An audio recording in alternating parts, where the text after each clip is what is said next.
What is up, everybody? Welcome back for the fourth episode of the Launchpad podcast. It is your host, Gabe Hardy. Here to bring you this fun, psychedelic, intellectual party. I had on Rob today from the YouTube channel Adeptus Psychonautica, and had a lot of fun talking to him. I'm really proud of this episode. I'm excited to throw it out there into the multiverse.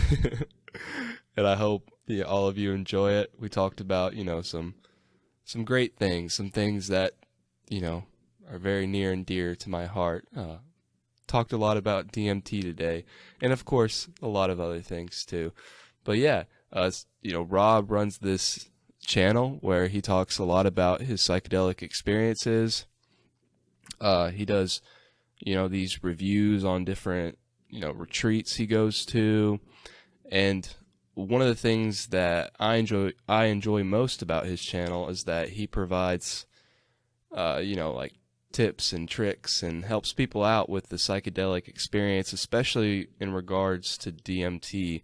And that was the thing that originally led me to his channel a few years ago. So I've been fanboying over this guy for a few years, and I feel absolutely blessed that I got him to come on, to the Launchpad. And I hope you all enjoy it. Of course, all of Rob's information will be linked down below in the description or in the show notes, whatever you're listening to this on. Enjoy it and have a beautiful day. Merging with simulator in 3, 2, 1. Rob, how's it going, man? Yeah, it's going good. Good. Thanks for having me on, Gabriel. Nice to meet you. Absolutely. Could you give the audience a little introduction and tell them a little bit about yourself? So my name's Rob. I run a YouTube channel called Adeptus Psychonautica. I tend to just think of myself as a fairly ordinary person, just kind of documenting my experiences and my interpretations of these kind of fairly extraordinary experiences that we have kind of through the world of psychedelics. And I'm kind of coming at this from a position of like an everyman. I'm not really coming at it from a kind of a particular, like that I'm trying to be a shaman or that I'm trying to be a journalist, or I'm just kind of, normal, married, 2 kids, just blundering my way through life. And that's what I try and capture on my channel, just my process of going through this.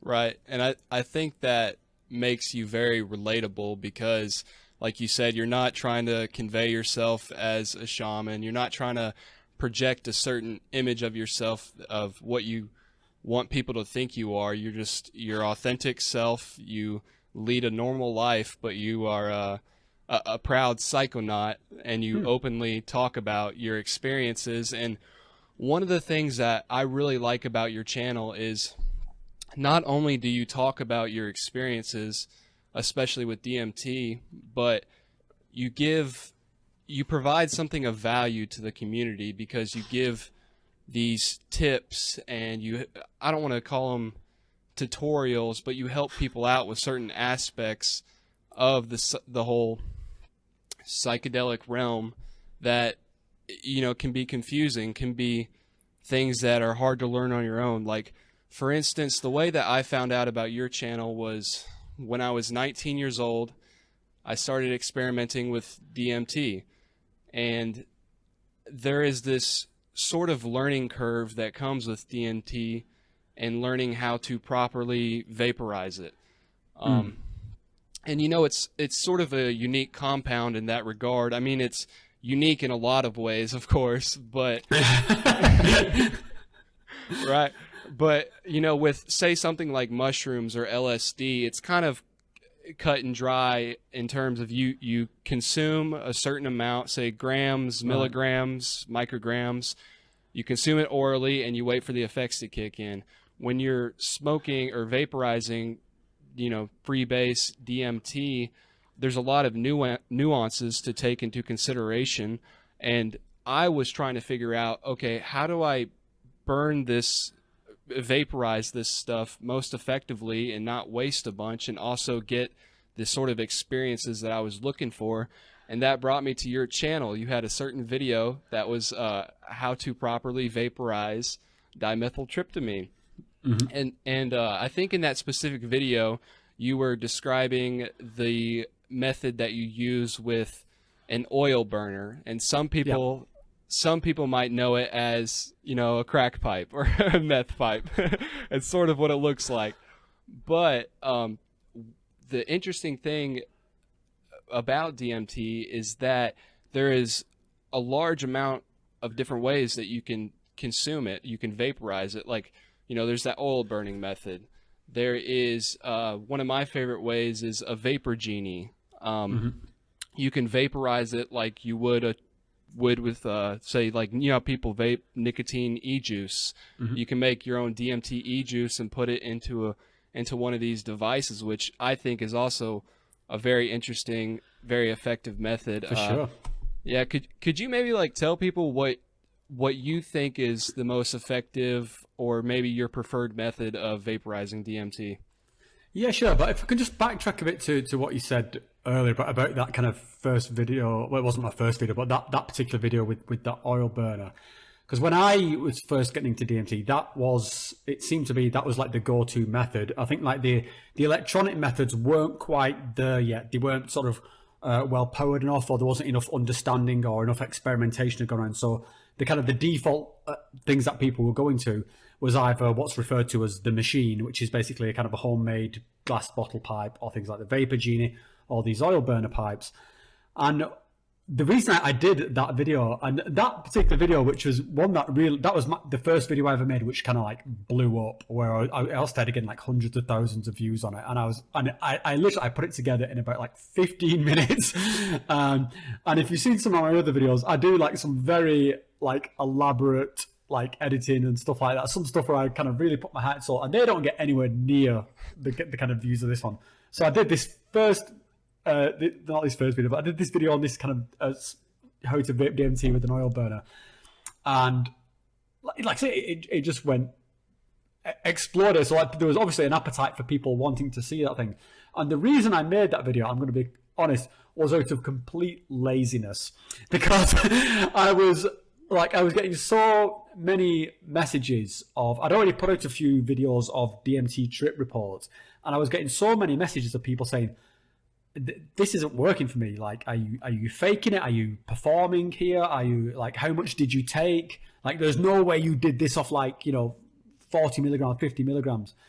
And then when I had a dialogue with these people, and some of these people were like my friends, my real life friends, I realized that people were falling back on their habit of kind of, you know, like from kind of like smoking weed or smoking things, where the idea is like, just torch it, big billowing clouds of like smoke is better.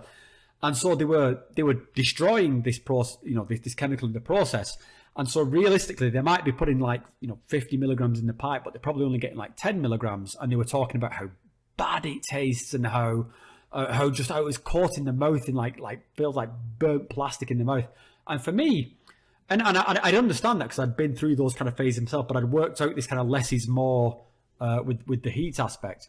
And so yeah, I thought, right, I'll make this video just so that instead of constantly writing this out on Reddit or I can just point them at the video. I'll make a video, 20 minutes, very minimal editing, and I'll put it out there. And yeah, it just, I was shocked at how much it took off. And I even like, there was a part in there where like the sound just went really fuzzy and crappy, and I was like, I had to paste in a subtitle saying apologies for the crappy sound. So yeah, I was like, really, I was kind of embarrassed at that video, not because I'm embarrassed of the content of it. I just wish I'd done a better job of it. I wish I'd, but yeah, but to answer your question, is like, which I think is the best method. I think it's always a bit of a wussy answer, but I think it varies. And now we're at a place where these electronic methods have kind of come of age, and people have done enough experimenting to get the best at them. And we can get into all that kind of like the e-mesh and the vape juice stuff later on. But I think realistically, for somebody who is new to this, dipping the toe in, they want to see what this DMT thing is all about. They want to know if it's for them. if you go on something like, you can go on Reddit or forums, and people will start telling you to go and buy $300 volcano vaporizers, and you need this, and it's complete bullshit. I would encourage everyone who is trying it for the first time to get a $3 oil burner pipe, follow those instructions in that video, test the water, see if you think there's something there worth doing. And then if you like it, and then and you want more, convenient ways, or you want to try upgrade to the kind of like the Ferraris of vaping, then yeah, go down that route. But if you're new to it, you do not need a $300 volcano vaporizer. Get the cheap oil burner, and I think then the other things which I've explored more recently, I think are different tools in the tool set. So then we get things like this e-mesh, where it's kind of one hit, vaporizes I can vaporize a full dose within like 10 seconds. There's very little. It's almost like idiot proof, but it's an absolute pain in the ass to reload it. It's not like if you what you want to do is like keep token on this thing. This is it. It'll deal. It's like a nuclear bomb. It's like a B-52 Stratus Fortress. It's one nuclear bomb, and then it has to go home to refuel. Whereas then you get these vape juice things where you can, take lots of little hits and get to the point where you want to be. But as we kind of know, DMT has got this very short sort of half-life, so you're constantly in a race with yourself then to keep it topped up. But then if you've taken something like an MAOI and that time limit has dropped away, then these vape juice things are amazing. You've got an MAOI which is going to last for like a good 6 to 8 hours, and you can just decide where your threshold is and go for it with one of the things. So I think that's how I see it. I see all these things as different tools in the box. I wouldn't say like one's particularly better than the other. It depends on what you're looking to do. If I want to go out and say go camping and have a bit of a DMT experience just under the stars, I don't necessarily want to be completely gone. I just want then the vape juice thing is brilliant. You can take it, put it in your pocket. It doesn't matter. But if I want to, like if someone's come to my house and they say I want the full experience, give it to me now. It's like, right, e-mesh. You'll be done in 10 seconds. So yeah, they really do. I think all these things are amazing. Like all these different tools. I've got a bit of a collection of them now. So yeah, I would not super say like one is better than the other, but I would say I think for DMT, I think it's probably fair to say that what most people are looking for is that breakthrough experience. That's why we come to DMT over something like mushrooms or something else. You want to know, the kind of stuff that Joe Rogan talks about, like talking to aliens and blah, blah, blah. And I would say, yeah, if that's what you want and you want it in the most efficient, quickest way, then the e-mesh is like the Ferrari of tools for doing that. Right. Yeah, I completely agree with everything you just said, especially, you're mentioning that these different methods of consuming it all have their own sort of time and place. And that's one thing I've learned over time as my relationship has evolved with DMT. And some of it is just kind of a gut feeling of like what I think I should go with that for that particular journey. Like one of my favorite methods is changa, and that's essentially where it's been for the audience, essentially where the DMT has been applied to some sort of leaf matter. And you don't have to go through all the tricky vaporization tricks. You can essentially burn it like you would something like cannabis. And I really enjoyed that. But then there's also times like what you've said with taking the vape in your pocket on a camping trip. If I'm going to go on a hike or something like that, that's a very convenient, nice way of doing it. The first breakthrough experience I actually had was with a DMT cart. So, vaporizing it with an electronic machine.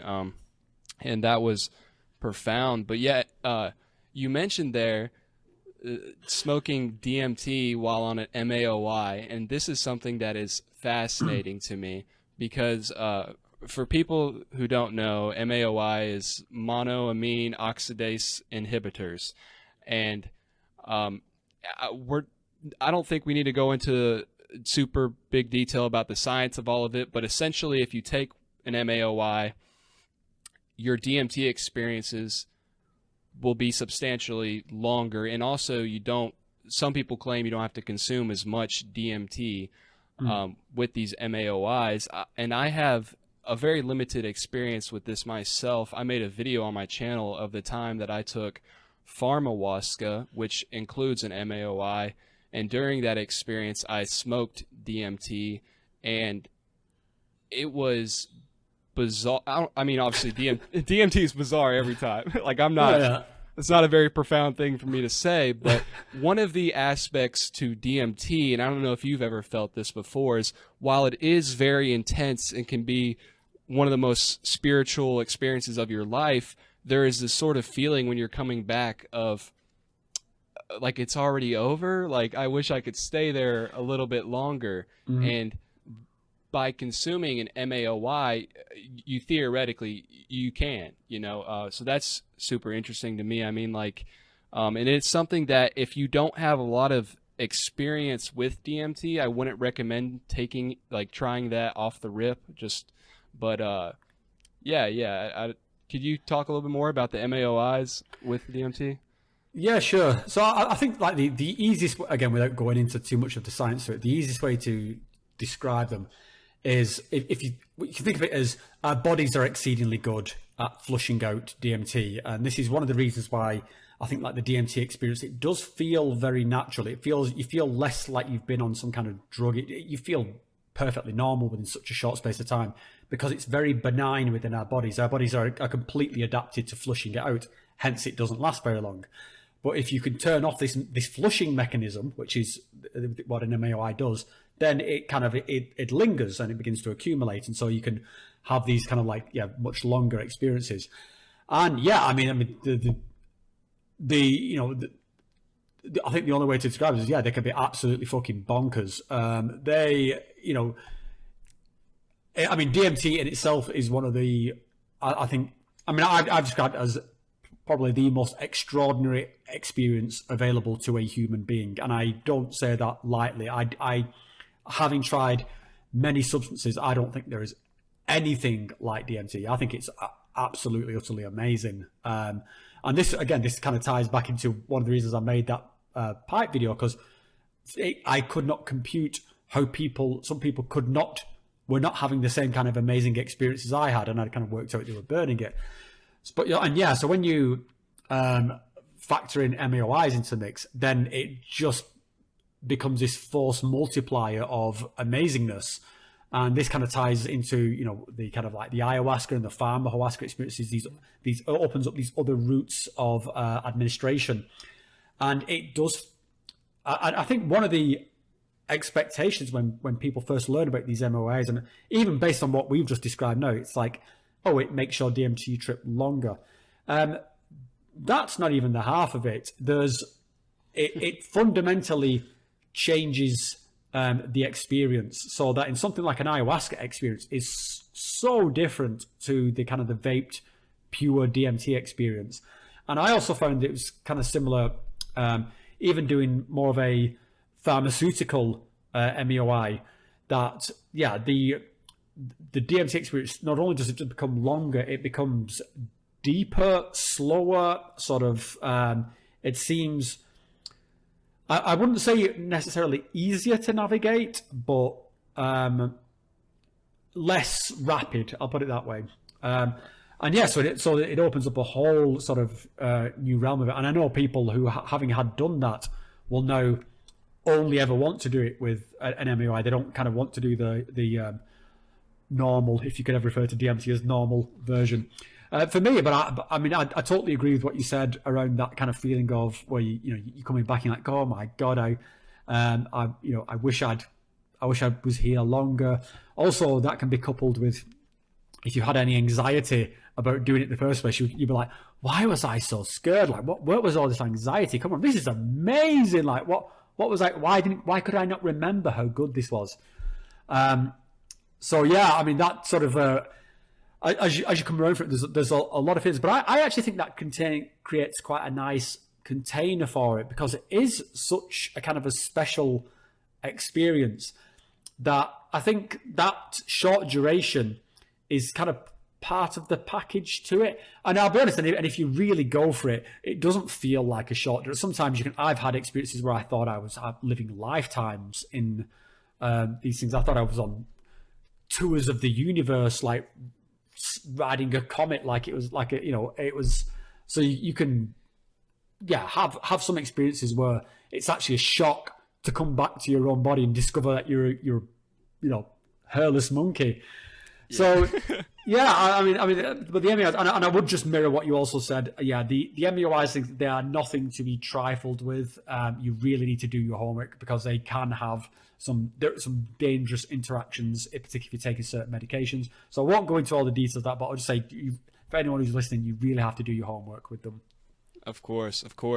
One of the things you mentioned there was that classic sort of feeling of that pre-flight anxiety that a lot of people experience, that I experience to a certain degree every single time before I do it. Yeah, for sure. Yeah, and I don't think it's something that ever fully goes away. I think you learn how to manage it a little bit better, but I think that's built in, sort of like what you were saying. It's part of the experience. It's the respect you have for the substance, and also especially if you've already done it before, you know how powerful and intense that experience is about to be. So, over time, I had to sort of learn how to deal with that pre-flight anxiety, as people call it, this massive amount of anxiety that you feel the moments leading up to a DMT trip. Like, my hands will shake, my palms will sweat. I get this feeling in the pit of my stomach of like, oh shit, like here it is, like I'm really about to do this. And there's a few different ways. I'll discuss a few different ways I've found that have somewhat helped with that pre-flight anxiety, and I'm sure you have your own like tips and stuff, but one of the ways I've found that really helps, and again, I don't recommend this for everybody, this is just, anecdotal, my own subjective experience, but taking some sort of psychedelic beforehand, whether that be mushrooms or say LSD, and sitting with that for a while in meditation, because I find that, when you take mushrooms or LSD or one of these other classic psychedelics, you kind of have one foot in that other world and one foot still in this world. And it lets you sort of settle into that feeling of ego dissolution before you have the full blast off DMT experience, because DMT is in your face and you start to feel the effects within seconds of your first inhale.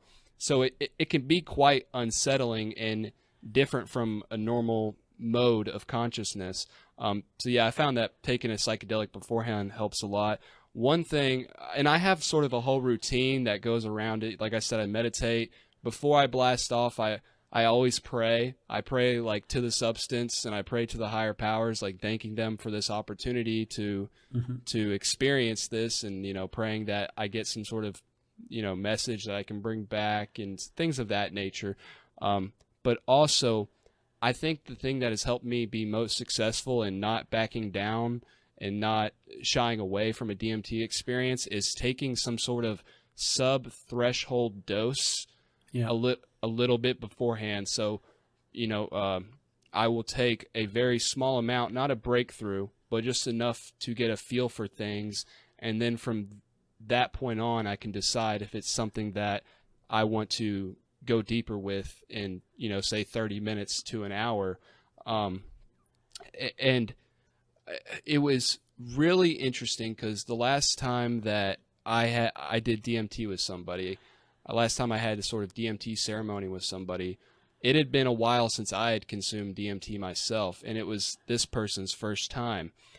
And we both took a sub-threshold dose, not together. I went, and then he went a few minutes after me, but we both took these sub-threshold doses before we took our large breakthrough doses. And in my experience, there was this sort of like grandmotherly type entity wearing like this whitish robe, and I asked her, like I kept asking her, you know, and I'm sure you know, it's more of like a telepathic communication. It's not like words, but I kept asking like, am I okay to come back? Can I come back? And then I kept saying, I've brought a friend. I've brought a friend. I've brought a friend. And she turned her back a little bit and started walking away. And as she turned her back, she gestured like this, which what I felt like was her telling me like, come on, you can come. And then when my friend went right after me with his threshold dose, he saw this little kind of faint serpentine-like figure, and then it turned into a man in front of him, and this man was holding the device that we were using to smoke DMT. And the message he got from this man is the man kept pointing to the device and essentially saying like, this'll work if you want to go deeper. Go deeper. And long story short, me and him both had very beautiful breakthrough experiences that day. But yeah, how do you deal with some of the pre-flight anxiety? Yeah, I mean, it varies a lot, but I just to sort of, I just want to come back to, when we're talking about like why we would have this like pre-flight anxiety. I think that, because I get a lot of questions about this, like how do I deal with this pre-flight anxiety? Am I a pussy for chickening out? And I think it's completely rational to have this kind of pre-flight anxiety. If we think about what is going on within this experience, you are re-rolling the parameters of reality. Your everything that your brain has been sort of like mapped onto itself for however many years you've been alive, so that you know which way is up and which way is like that. There even is an up and a down, and that a you and a gravity and all this. Everything that's been is just thrown out the fucking window and just re-rolls into some completely bizarre, extraordinary, beautiful, transcendent thing. And I think it's completely right that your psyche, which has some subconscious like idea of what's going on, is like saying, fuck no, I'm good, like leave me alone. And so you've got this kind of really a kind of a battle, an internal battle of wills between you as the individual, as the ego that is looking for this experience, and your body's like autonomous systems which are trying to maintain like homeostasis of like, dude, just no. So I just want to put out there to the audience, like it's completely natural to have pre-flight jitters. I think you should have pre-flight jitters. And I always say I am so jealous of the people who have never done DMT, like people who are first time to DMT, who have got that sort of that beautiful, naive ignorance of what is in store for them, and are like, yeah, give me this. I'm like, oh, bless your little cotton socks. Like, you've got no fucking clue what is on the other side of this pipe. Like, I wish I was you, because and you see it in the face when they come around, like, Jesus, like, what the fucking hell? So I think the reason it happens is natural. For me, I like, just like you, I get it every single time. In fact, I was doing it, I think it was last week, and I pussied out on the night.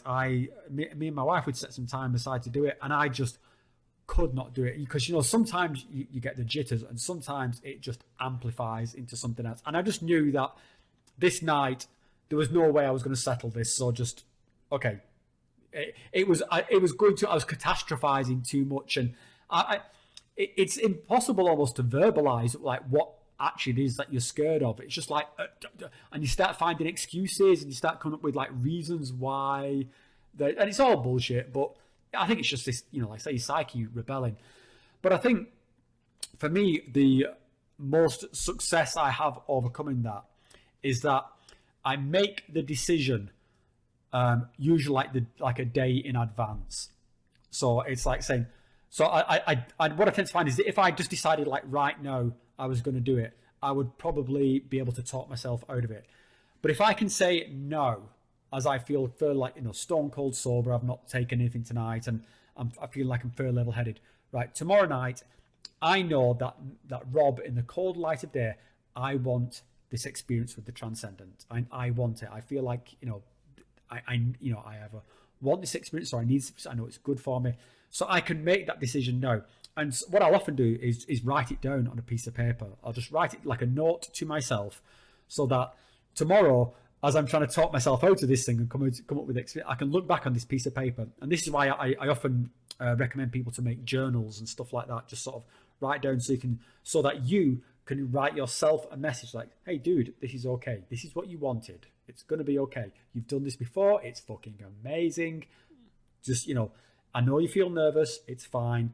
But you got this, So that's the main way I get it, is to write myself little notes and make the decision like the day before or some amount of time before. But yeah, I mean, it's, I get it as bad as anyone. I get all the same stuff that you describe, all jitters. I get it. I will just, like, my bowels will just completely evacuate. I'll find myself constantly going to the toilet. I'll get back from the toilet. Now I need a piss, go back to the toilet. It's just all these little things will just start coming up. And then when I get sat there with either this pipe or this device in my hand, and it's like this nexus point of reality, it just converges in your hand, and you're like, and then you just find this like 10-second moment of calm, and you just think, okay, this is it, go. And that's it. And yeah, it's just finding that sort of moment. But I do a lot of same as you, like meditation, just like sort of breathing, just to reminding myself this is a beautiful experience. And yeah, and just I think you find these moments and the time's right and just go for it. Right. I'm with you. I've found a lot of success in the past too, with having sort of planned out the days or the day that I will do it in advance. And I've done it before where I've committed to it like a week or two in advance, knowing that I would have, say, a certain day free and I was going to do, this whole thing. And yeah, it's funny because there's all of this anxiety and momentum building up into this 30-second inhale.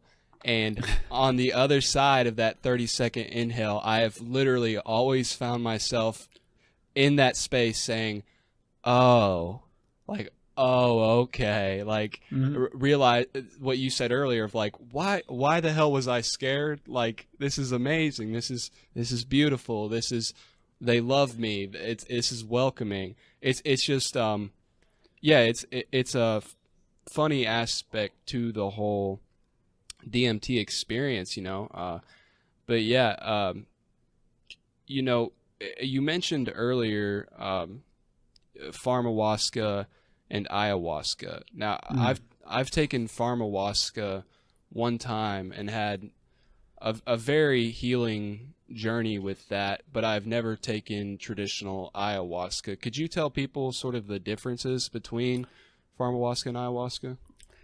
Yeah, I mean, I think the base chemicals, as we understand it, are more or less the same. Although with ayahuasca, there is a certain other things kind of mixed in as well. We don't fully understand all the alkaloids that are in ayahuasca. We understand the harmless, which is the MAOI that we just talked about earlier. And we understand the DMT, which gives you the visionary aspect. But with the ayahuasca vine, there is some other stuff mixed in there as well. And no doubt there are other plants which also contain MAOIs, which have different things in. So I've done sort of analogues of ayahuasca using like things like Syrian rue, and I think they've got their own sort of characteristics. But there's kind of two parts to it, and it's very hard to parse them out. So one part is that, from my experience, there is a qualitative, like an experiential difference in how these things feel. I could tell the Pharmahuasca experience from an ayahuasca experience. But also, on the other hand, all of my ayahuasca experiences have been done in some kind of retreat setting, either here in Europe or in South America. So the setting of that very much plays into the experience. And I would not discount fully that it's purely, just the nature of being there in the jungle, being, hearing all the jungle noises, all this shamanic singing isn't, a factor in that qualitative feel that I'm talking about. I mean, that said, I would definitely recommend that if it's an option to people, going on one of these retreats in somewhere, particularly in somewhere like South America, is absolutely worth doing. It's mind blowing, and I was skeptical as fuck about these things. I was kind of like thinking this was. I remember when I first saw what was going on in ayahuasca ceremony, I thought these people were insane. Just like, why would you go and deliberately make yourself throw up in the middle of like a psychedelic trip? But then I don't know, there was something about it that kind of called to me. Plus, I'd always wanted to travel to Peru, so I ended up doing one of these retreats.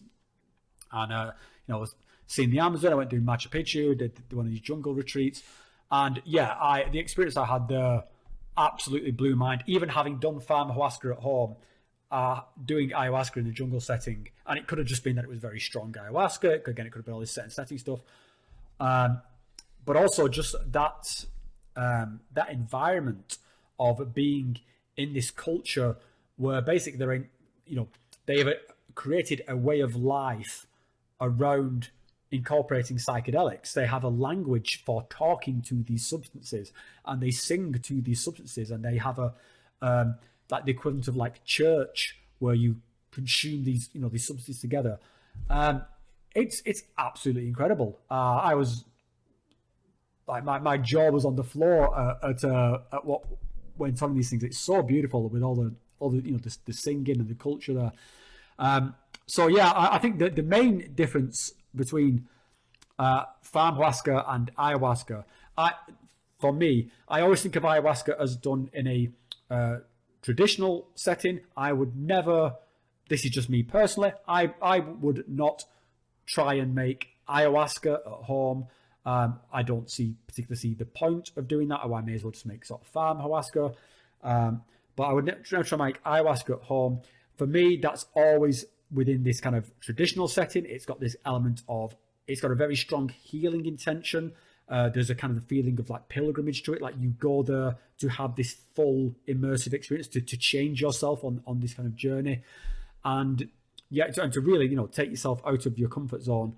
And for doing stuff at home, then it's I kind of like I think there are better psychedelics to do at home, whether for recreation or for consciousness exploration.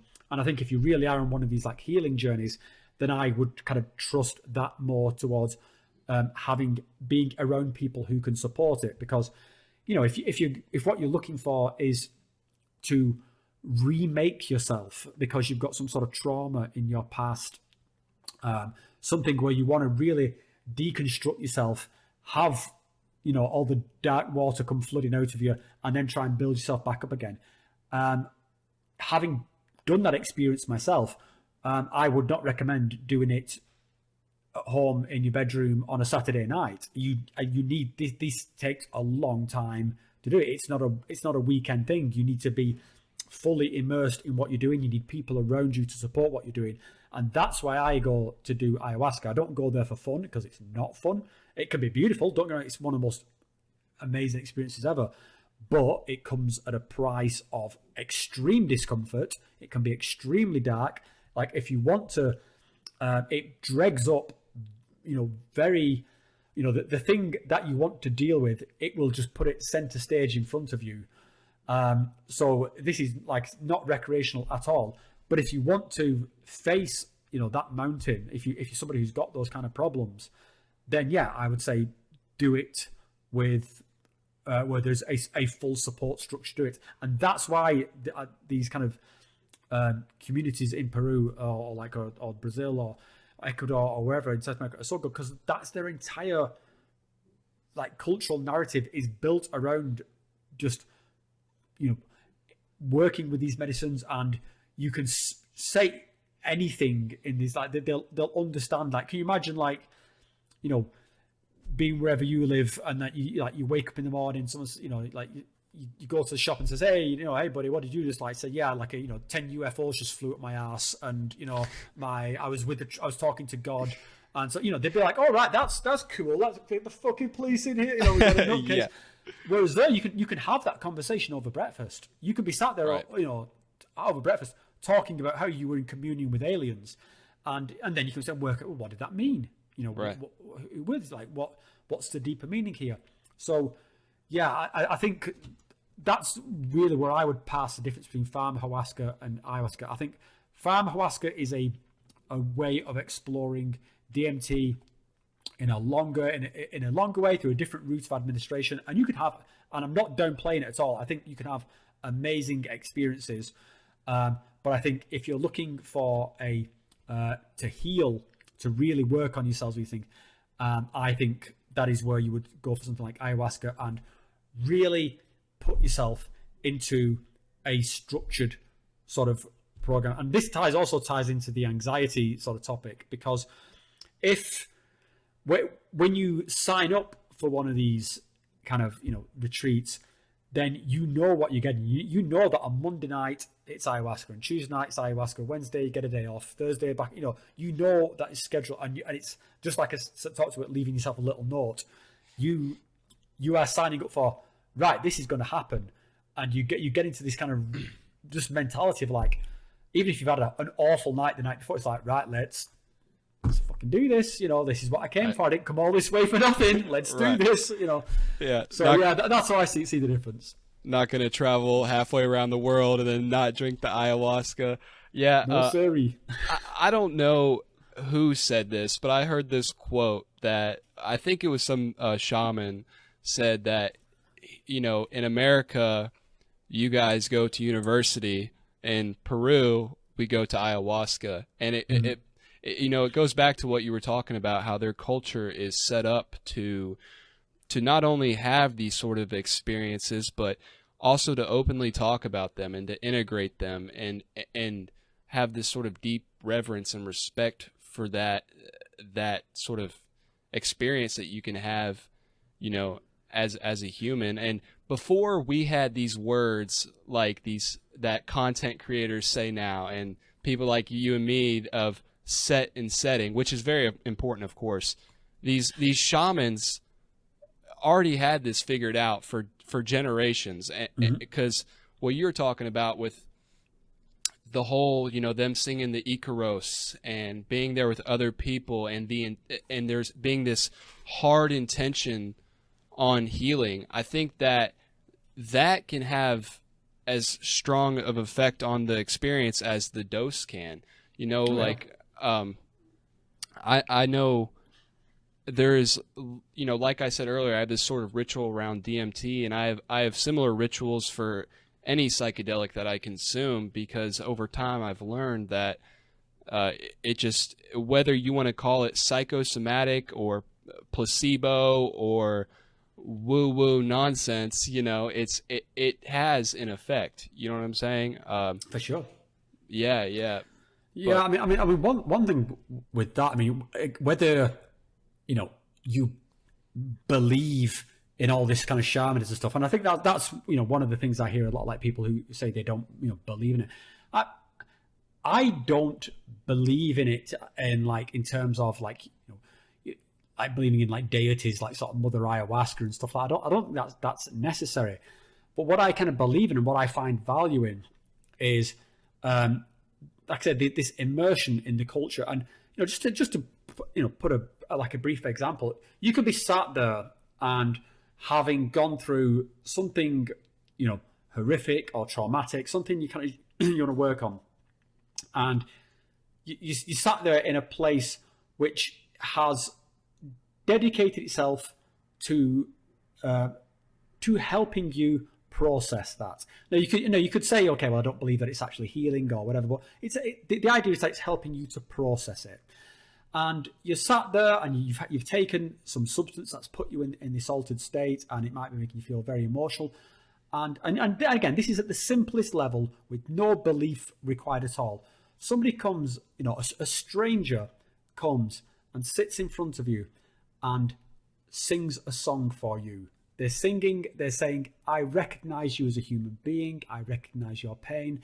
And whether you believe it or not, I believe that I'm helping you. And I'm dedicating this night. And they're there for hours. This goes on for hours and hours, these ceremonies. And I'm going to sit here because I believe that there is something greater than us. and I'm going to commune with it so that it will heal you. Now, no matter what you believe, that is one of the most fucking beautiful sentiments on this planet, that someone's going to sit there and sing to the transcendent for you so that your life can be better. I mean, Jesus Christ, it brings you to tears just for the pure sentiment of it.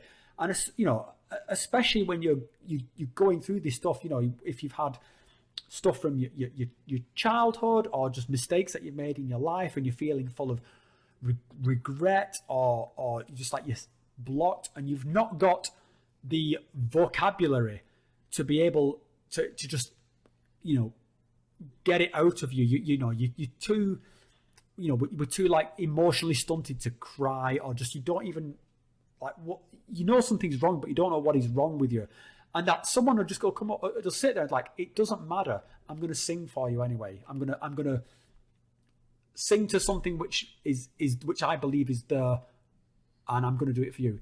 I have cried like I've never cried in these fucking ceremonies. It is one of the most beautiful human experiences on the planet. Just people there collected, just letting go of their burdens, opening themselves, making themselves completely vulnerable, and just people like custodians trying to help you in whatever way they can. It's stunning. And then obviously, you factor on top of that you're going through one of the most amazing visionary experiences the planet offers. It's incredible. And when people talk about it being sacred or it being like a religious experience, I mean it is. It's amazing. So that's why, no matter what you believe, if you have the opportunity, go and check out one of these things. Plus, on top of all of that, it's the fucking rainforest. It's one of the most amazing environments on the planet. Like, there's a lot of reasons to go and have one of these things, but it really is something else. And I tend, back to the comparison thing, I tend to think of ayahuasca more of an event rather than a substance.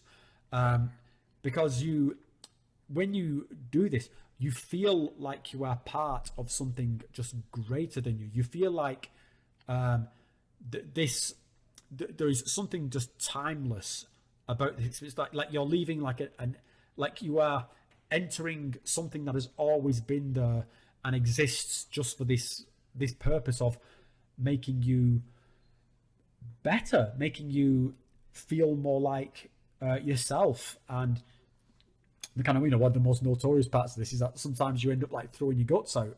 In fact, I pretty much always do. And I'd say this is also something that is more characteristic of ayahuasca rather than Pharmahuasca. There is this very physical element of it, which they kind of revere in the jungle, and again, which is quite a beautiful idea. This idea that you can take out of yourself that which no longer serves you. So that if you have something in yourself, they believe that the ayahuasca is kind of like collecting this for you, and this feels like this ball of discomfort. And when you feel like you can't take it anymore, you just go bleh, and you throw it out, and you do instantly feel better. You can like, you could like, please, take my negativity out of me. Take, these thoughts, these negative thoughts, and please take them out of me. And you just bleh, and you're like, holy shit, I feel completely at peace. So right. Again, whether you believe in that's what's happening or not, it is what it feels like. It's such a fucking strange experience. I think when it comes to humans, whether we want to admit it or not, there's a certain amount of, if you want to call it, darkness or demons or delusions that reside in all of us. And in my personal experience with psychedelics, people call them bad trips. I like to call them challenging journeys because I think that's more accurate. But in these challenging journeys I've had to take a very close look at some of those delusions that are within me. But on the flip side of that, I've also gotten to look at the good things within me and about the world, and from feeling, not only seeing those things under a microscope, but there's this feeling that comes along with it. And in that process, I got to sort of selectively pick the good things and help nurture those. And it's not, psychedelics aren't a magic bullet. There's a lot of work that goes on afterwards.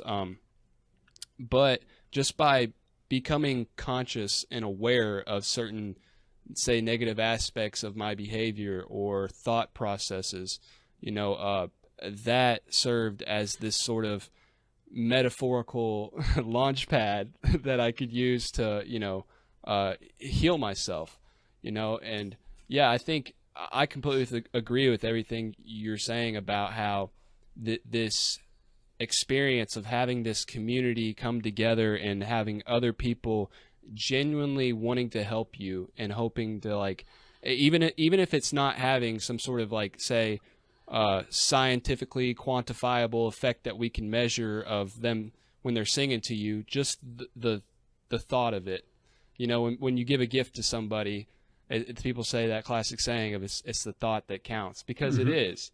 It really is, and during these experiences, you're so vulnerable, and that's why it makes such a massive impact on how that experience plays out for you, and it goes back to what we were talking about with the differences in cultures that you experience. Like, I don't know exactly how it is in Europe, but like here in America, I live in Kentucky, man. So I'm like in the Bible Belt. I'm kind of a black sheep around here in terms of like what I stand for and, what I'm interested in and these experiences that I've had. And when I talk to people about my experiences, almost always I get looked at like I'm crazy, or like they'll say, Gabe's just lost it, man. Like he's really just, and it's like, no, I mean, sure, there's been moments where I've at the time felt like I lost it, but yeah, I just, having that culture down there that is centered around these things and knows how to integrate them into your life, I just think that's so beautiful. And I can't wait to go and do one of these ayahuasca ceremonies in the traditional sense. Yeah, I mean, it's interesting just to use that word of integration, because interestingly, they don't have in say like the Shipibo tradition, which is where I tend to do a lot of these retreats. They don't have this integration. It doesn't. There's no need for it. It's that baked in to the society that there is no such thing as like, okay, now it's time to integrate. It's just there. They're always doing it. And we in the West, we have to know, integration has become a bit of a buzzword because we have to have spaces where we can, or like, a people who we can talk to have this kind of integration. Because just like you said, if we talked about it openly, and it's like when you go through some of these experiences, sometimes you wake up and you're just like, what the fucking hell is, it's just on your mind. And you just know that you cannot open your mouth about it. Whereas you can, it's completely normal. Like I say, you could be talking about, all the different faces that you saw in the vomit that you did last night and what they meant to you, and how, that would be completely a fine conversation to have. But we now have to, we're like in the West, we're coming up with this practice of integration, because it's what the thing that kind of you and I are interested in, of like the experience of going through these things is so far detached from our normal lives that that now we need like almost some sort of like special therapeutic practice to be invented to sort of get through this. And it's just I mean, first of all, I'm glad that it's, at least our culture recognized that was something that needed to be done. But again, the same breath, it's kind of tragic. But yeah, I mean, to answer your question of like what's it like where I live, it's a tricky one. So I mean, I live in Switzerland. I would say the culture is probably a lot more chill than what it is there. Although I would say it's kind of chill in the way that it's kind of got its head in the sand. It's kind of good at ignoring things. Things aren't particularly legal, or some things are, some things aren't. Certainly getting more relaxed in terms of like things like cannabis, and and there's a lot of psychedelic research going on in Switzerland. Say Switzerland's probably one of the meccas for like psychedelic research, like legal psychedelic research. So there's a lot like DMT trials and psilocybin trials and stuff like that going on. But yeah, it's still I I don't think it's I couldn't go out into the streets and like openly shout about it. But then again, I'm kind of fortunate in the way that I'm guessing, I'm probably a bit older than you, and I've sort of been doing this a bit longer than you, and I'm more at a point where I just don't give a fuck anymore. And that was like one of the things with my with my channel. I was like I just thought, who do I want to be? Do I want to talk about these things and be me, or do I want to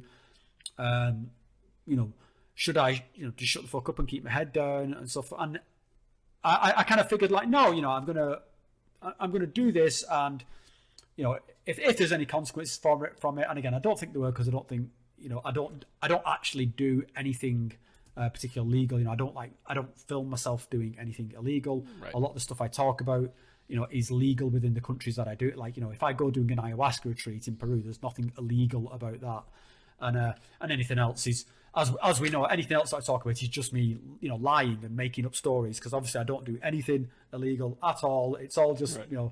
It's just kind of pure storytelling. I allegedly smoked DMT this one time. Like, you're not gonna. Yeah, but you're not gonna. Like we know that's just like we're just making stories for the camera. It's just for the views. So right. There we go. That gets us around right. any shenanigans. I kind of came to the same conclusion about it, myself after some time. It was like whenever I started experimenting with these things and experiencing this sort of radical transformation in my own, quality of life, I was like, and I have the personality where I get very obsessive about things that I'm interested in. I've always been like that, So it's kind of hard for me to bite my tongue. And when it came to this whole psychedelic space, I just decided that, okay, I'm going to get on here, I'm going to talk about it, and what's the worst that's going to happen? Because I put the disclaimer, I'm not incriminating myself. It's just, I think it's important for people to come out about these things. And, we're talking about how there's these differences in cultures, and in our culture and where we live at, it's sort of harder with this integration process. But it's interesting at the same time, because we're starting to see this culture shift a little bit, whether that be the, psychedelic studies that are going on, or just in general, it seems like more and more people are becoming interested in having these psychedelic experiences. And I've thought about this. I'm like, one of the questions I've had is like, why now? Because at least like here in America, the drug war has been going on since the 70s and is still going strong. I mean, they're losing. Drugs are still consumed left and right by whoever wants them. But the in terms of the system that is set in place to profit from and, incriminate people based on their drug use, that's still very much alive. But we're starting to see this slow shift. You saw it first with cannabis, and then now people are talking about, the therapeutic use of psychedelics. And I wonder, like, why right now in human history is this, I don't know if you want to call it consciousness shift. I mean, do you have any thoughts on that? Like, why these things are gaining momentum? I think it's like a combination of two things. I think it's firstly, it's the information explosion that's come with the internet. So, I mean, for most of us, a lot of our knowledge of things like, say, like DMT, 5-MeO, DMT, ayahuasca, this has only come by the internet. There's no way I would have heard of these things as some kid in Manchester, England. Like, I'd heard of magic mushrooms, because they grew on the fields near where I lived, and you'd heard of, cannabis, LSD. But no, the knowledge that your average, psychonaut has of substances has expanded incredibly. So there's certainly that information component to it. And then I think there's, with that same information communication component, there's also become this explosion of meaning and understanding and and being able to challenge systems. And I think the first time I really became like super aware of this was, you know, I'm showing my kind of age here, but was, you know, I really remember like the atheist movement, like really exploding onto the internet. And then there was all this, you know, like people like Richard Dawkins writes like the God delusion and all this stuff. And there was this noticeable, suddenly, like you could see like people were like pissed off with the religious system, and it was like, fuck this. And you've seen this kind of play out across, you know, other things, you know, certain like civil rights, certain political things. It's now things where people would have like been behind closed doors, like, or, you know, down the pub or whatever, like, oh, fucking grumble, I don't like this.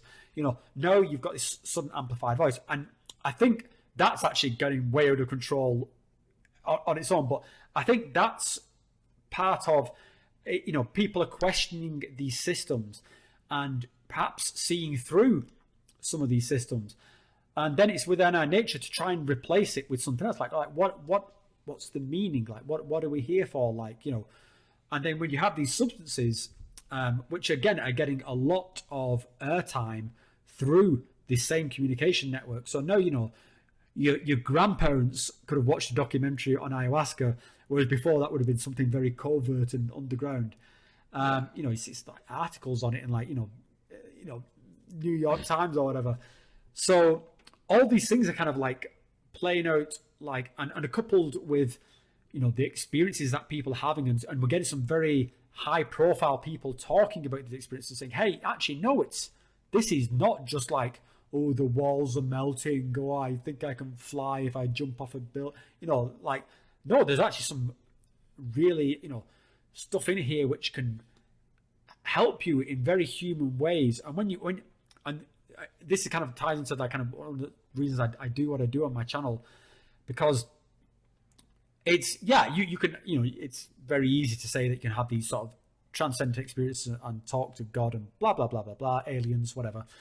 But what does that like reduce down into? Like, what can it do for your life? And so that's what I try and talk about, is like, you know, that there is, you know, how this affected the story of my life. And I try and like put it into words, and I'm not just describing it. I'm trying to like explain how it, you know, just what it meant to me, like how I feel it. And it might be like absolute gibberish, but this is what this experience meant to me, if anything. Like, but I'm just trying to convey that there's something in that's precious. And half of these videos I'm making for myself, just to try and, you know, it's like, without being too sort of pretentious, and it's like I kind of view it as like sort of like writing poetry or something like that. You know, it's like something just for me, just so I can, yeah, that, do you know what? That's how it made me feel. And if it helps somebody else understand how it made me feel, then perfect. But I'm not, you know, I'm not kind of doing these things to try and I'm just trying to, it's part of my process to try and just put the extraordinary experience within a frame. But yeah, I mean, this, as to why it's happening, I think I do feel like there's some kind of shift. I don't know whether I'd call it like, you know, just a shift of consciousness. I think we're in some kind of shift of like meta humanity. You know, something's going on. We got like, you know, the fusion between us and technology, and now us and, you know, spirituality. You know, I think the spirituality is becoming like more available to people through this, whether they call it spirituality or not. You know, there's all sorts of, you know, shit going on in the bigger global space. So yeah, something's going on. And I would just sort of add that I think one thing, you know, I'm kind of, you know, hopefully it's obvious, I'm like all for this, you know, what's happening with this psychedelic renaissance. But I think people need to be aware that it's not going to be all, you know, biscuits and gravy. Like, if we have this psychedelic renaissance, the collateral damage is going to be huge. Just like with any massive change in culture, you know, if you, even with that, the best intentions, you know, and like we're seeing more and more people taking these substances, people are gonna fuck up on them. Like, it's inevitable. It's absolutely inevitable. And while we can sit there and gush about transcendent healing experiences, and like clinical trials where people put on nice, fluffy blankets and sit on like Nerf couches and have these amazing experiences. Yeah, what about like the person who's just fucking losing their shit, Right. in their room? I think we've got to accept the full spectrum of what comes with this thing, and really as a society get our head around it, because we're going to need a whole new discipline of like psychotherapy and like psychedelic nurses to be able to cope with this. And this how do we deal with the scaling up of this through our society? Because it's one thing to have one person sat in a nice comfy safe space on with an eye shield on, listening to whale song, with two doctors in the room. That doesn't scale. Like, Right. You can't do that for the population. So somehow I think we've got to get back to a model closer to what's happening in these kind of like in these tribal traditions, where you can have like a couple of shaman and a room with like 25, 30 people in it. That will scale. That's you can deal with a lot of people and a lot of problems there. One person with like 3 medical staff in a room, that's going to be good for the super rich. So there's a lot of shit to be worked out in this psychedelic renaissance, and I don't think we're anywhere close to it yet. But I'm optimistic, and we'll see how that goes.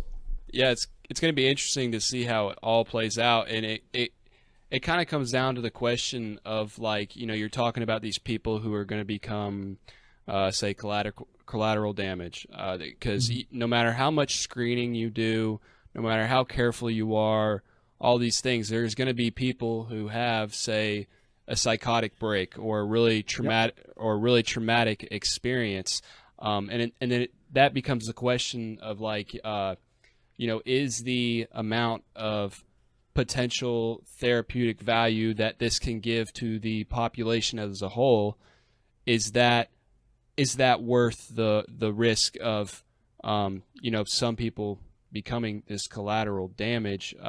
And with these studies that they're doing now, and even the studies that they did in say like the 50s and the 60s with psychedelics, there is these outliers of people who have, like I said, traumatic experiences, but a large percentage of people found deep healing, with these substances, with things, obviously like depression and PTSD, anxiety, all these different things that people talk about. And,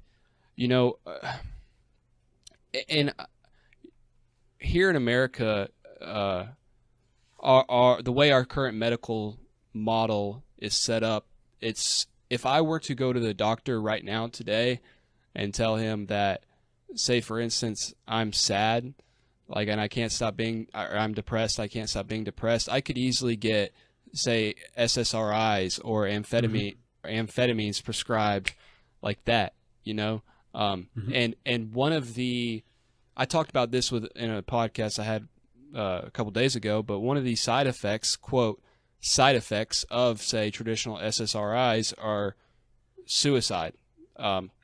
And if a medication is causing you to kill yourself, that's not a side effect of the drug. That is an effect of the substance. It's like that, you know what I mean? It's not this oops, it's just an effect that it had on you. And it's just and Aldous Huxley, he said that the answer isn't by cutting off the current chemical doorways that we have. It's in opening up newer, safer ones. And I agree with you of that the model that we have for psychedelics right now, of 2 doctors watching someone for 6 to 8 hours on their mushroom trip, it's not scalable. So it's going to be very interesting to see how how we merge sort of modern medicine and this society with these well-established shamanic healing practices that have this long track record of success. And I think, like, further to that, I think it's also got to be coupled to our understanding of like our own humanity, our own sort of how we treat each other with these kind of emotional states. Because, you know, to use the same example that you just did, I mean, in fact, I'll use a real life example. There was a time, you know, going back about 10 years, you know, my wife had a miscarriage, and, you know, she was grieving. She was, you know, she's constantly crying. She was, you know, absolutely, you know, out of mind, as I sort of would be. Went to doctors. The doctors prescribed antidepressants. She wasn't depressed. She was grieving. She was going through one of the most natural experiences a human being can possibly go through. A mother having lost the child she was carrying, and it's like, yeah, what you need to do is turn off the sadness. Like, here's like what's the fucking arithmetic there that equals, like, you know, I can you imagine like being at a funeral and, you know, there's like a coffin's being lowered into the ground and people like, oh, someone just goes around handing out antidepressants like, oh, take these and stop crying. Like, we could recognize that would be grotesque. That's right. Like, there's something in that which is so inhuman, as in, like, hey, stop crying, shut the fuck up, like, just that thing that you're doing, don't do it anymore, and just bury the dude and we'll just fuck off home. It makes no sense. And then you can extrapolate that out from the funeral. It's like, okay, well, is it okay to take, you know, the pill which makes all the sadness go away? Is it okay to take that the day after? Like, the death, you know, let's say it's me, you know, I've got 2 kids. If my son gets run over outside, you know, by some drunk driver, at what point is it okay for me to take the pill so that I don't feel sad? It's so absurd. And it just shows how fundamentally, like, misfiring we are with how to deal with these things. That this is even an answer. Like that the answer isn't, you know, the doctor said, you're grieving. This is a perfectly natural process. Can I do anything for you? Can I hold you? Again, to come back to my show thing, can I sing a song for you? Right. I mean, even that would be ridiculous. Can you imagine, like, you go to your doctor and starts singing to the Almighty? But Jesus Christ, that's sometimes it might be what you need. Like, hey, I'm a human being. You're a human being. I tell you what. Let's share a minute of silence for your dead unborn child. Right. Like, fucking fair play, doc. So we need to, and I think this is possibly why people can have such bad reactions on these substances, and why they do have such, it's because we're trying to mishmash these powerful experiences that seem just intrinsic, you know, to our humanity, to the universe, to our place in the cosmos. And then you got to go back to fucking work a morning, you know, you go back to work and mop the floor or whatever it is you do for a living, you know, go back, you know, go back to Wall Street and rip somebody off, you know, so you could make money for some hedge fund. Right. And it's so, jarring. And I think, this is, we need to mature in ways beyond the obvious psychedelic ways. I think there's one thing about bringing these things into our culture. There's one thing around the sort of the adjustments around the legal system. There's one thing about the adjustments around like the kind of like the therapeutic system. But yeah, there's like fucking, like, come on, humans, be human beings. Like, recognize the humanity in each other, and let's let's stop turning yourself on and off with fucking amphetamines and just to be absolutely clear, I'm not anti pharmaceuticals. I think there is a place for these things, but Jesus Christ, they are being handed out for anything. Like, it's shocking. Like, you know, again, that you can go to a doctor and say, I'm sad, as though that's some kind of pathology, as though a human being should never feel sad. Like, as though you should only exist in the happy sphere, and if you're not there, there's something wrong with you and you need medication possibly forever. So it's fucking nuts. Well, so, and the problem with a lot, and I'm with you, I'm not trying to demonize pharmaceuticals. They are, you know, a lot of them are a blessing and they have their time and place, but the problem with a lot of them is that they're playing this game, this cat and mouse game of chasing after the symptoms. You know, but like, and that's where psychedelics and psychedelic assisted psychotherapy stands apart is that it's getting to the root of the problem that's causing the symptoms in the first place. Like you were saying, that example, if your son was run over, it's not the time to hit the don't be sad switch. Like it's a natural thing. And yeah, it can be extremely like psychedelics, they amplify that internal state to a large degree. And so if you are dealing with something like that, taking a psychedelic can be massively painful in the moment, but the sort of having really just process those emotions. But just on the flip side of that though, just now imagine the opposite case. Imagine like the antidepressant case. So yeah, let's go with this example of your kid being run over. I think even given how like emotionally stunted our society was, everyone would understand that if I was out there on the pavement beating the ground and roaring at the sky, like fucking why, like what is like, just like people would get it, because that just needs to come out. Like it would.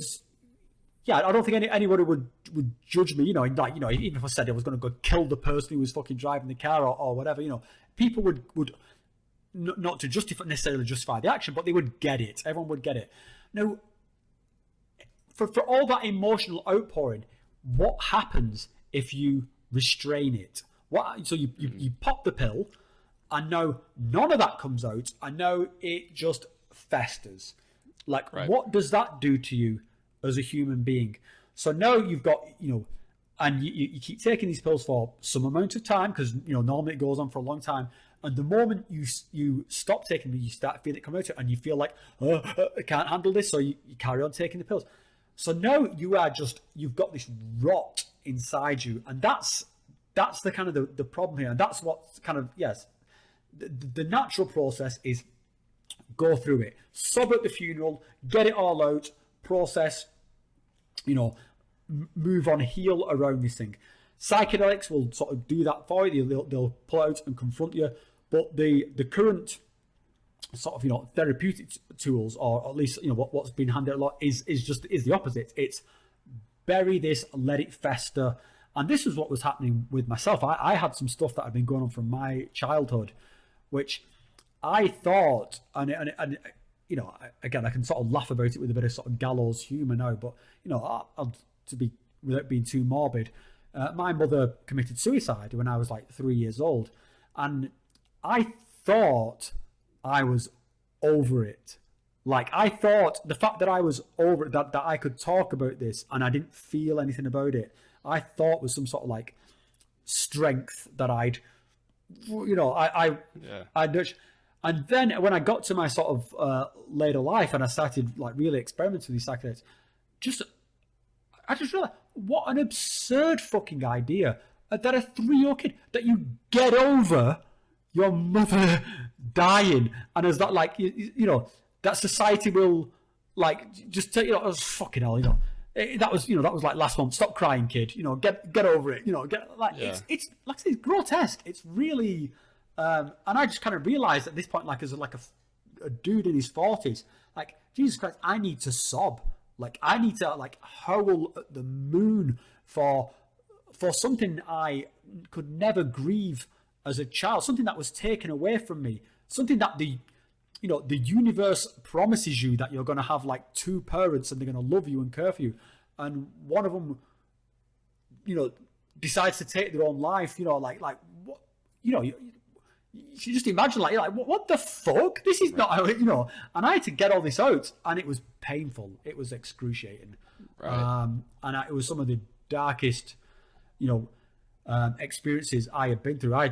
To confront why your own mother might choose to kill herself rather than be with her children is a fucking bitter pill to swallow. But then, because of the tools that psychedelics gave me, I could start, the main thing it gave me was like empathy. Like, geez, who was this woman? Like, what was she going through that made her have to make this choice?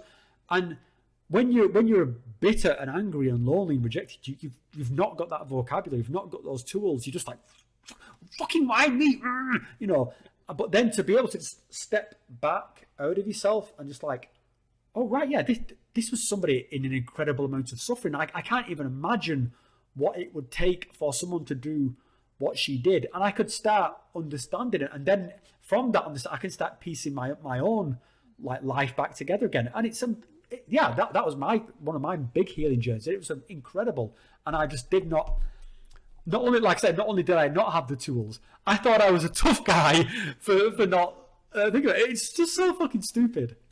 That's massively interesting that you said that you didn't really know it was still bothering you. You had created this sort of persona and this mask of tough guy. Like I've felt this before too, where it's like certain traumas or certain past things come up and you didn't know that was still, you were still carrying that weight per se, and then it begs the question of like, how much did that weight that I was carrying affect my daily life up until I got it yanked out of me and had to fully confront it. That's one of the fascinating things about psychedelics to me is, that its ability to bring these things to the forefront of your consciousness that have been, it's almost like, I heard this analogy for meditation, and I think it can apply to psychedelics too, of your mind being like this body of water, and you have these, thoughts and things that stick in your subconscious, and you can think of them as like, say, a piece of paper that got wet and sunk down to the bottom. Like from the surface, you don't know it's there, you know, but it affects the body of water with how clean it is and purities and all these things. And they're referencing meditation, but like say taking a psychedelic is like being able to go in there and fish some of those things out and clean out that body of water a little bit. Yeah, totally. Yeah, that's awesome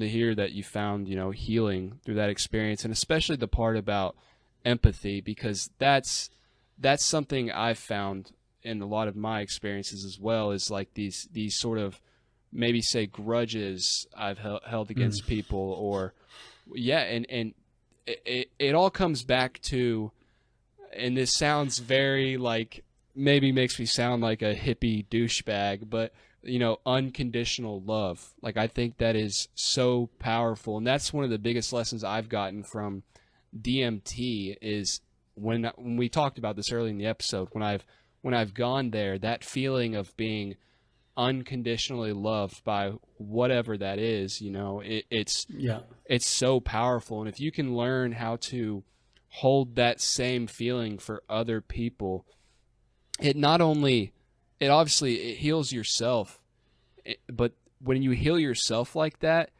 it reverberates out from you into the world around you, into the people you interact with. And especially somebody like yourself, man, who has a wife, who has kids. I have a 5-year-old son, and that was a lot of what my journey led me to, or what kind of led me on this journey was I felt like I needed to heal myself. I felt like there were certain aspects of myself that I needed to reevaluate and improve on for him, because I had him when I was 17 years old, and I'll admit it, man, I was scared, I was lost, I was, I didn't know who I was in this world, and just from.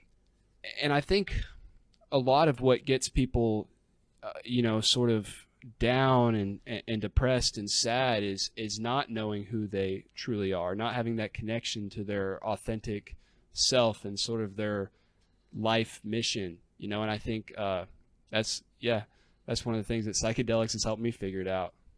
Yeah, I mean, I think it goes kind of beyond. I think that's certainly a part of it, but it's also just one of the things I notice is there's that part of connecting with yourself and your kind of life, but it's also this part of like there's a knowing your kind of place in the cosmos, like knowing And, you know, this is something I've tried, whether I've succeeded or not, but tried to capture in a few of my sort of videos of like, and a very sort of like strong message that I would get would like, it's okay. And this is literally what it would be. It wouldn't be like, you know, Rob, you must do this. It would be like, it's like, dude, it's okay. It's going to be okay. Whatever happens, it's okay. They would like, you know, the famous DMT entities would literally say this to me, like, dude, it's going to be okay. And that was like all I needed to hear. Like, you know, all the anxieties and stuff that I was seeing, because I used to have like panic attacks and you know, I was like, I was at one point in my life where I was really fucked about, like, I couldn't leave the house, and I felt like my life was collapsing around me. And then, I had this was like, you know, before I tried DMT, and then I tried DMT, and I just had this experience with these entities just saying, it's okay. Yeah. At one time you weren't here. Now you're here. There's going to be a time when you're not here. You came in through that door. You're going to go out through that door. It's okay. I was like, and my like fear of death like plummeted at that point. And I think that's actually one of the greatest possible applications for these substance experiences. With, you know, when we talk around like preparation for end of life, or people who are facing, you know, like people who've got terminal diseases.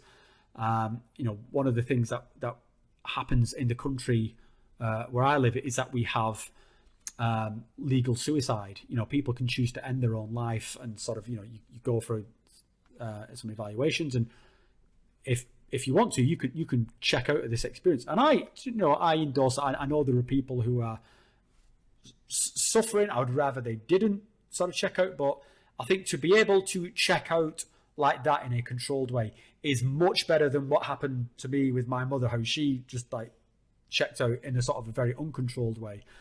And I think to be able to prepare individuals, but not only individuals, but an entire family unit for this, and to be able to handle this as a kind of like, you know, guys, this is just, you know, I'm this part of the journey. I've spent my time here. I'm going to, you know, move on, and like, let's try and understand this in a way which we can't really as human beings, but let's try, you know.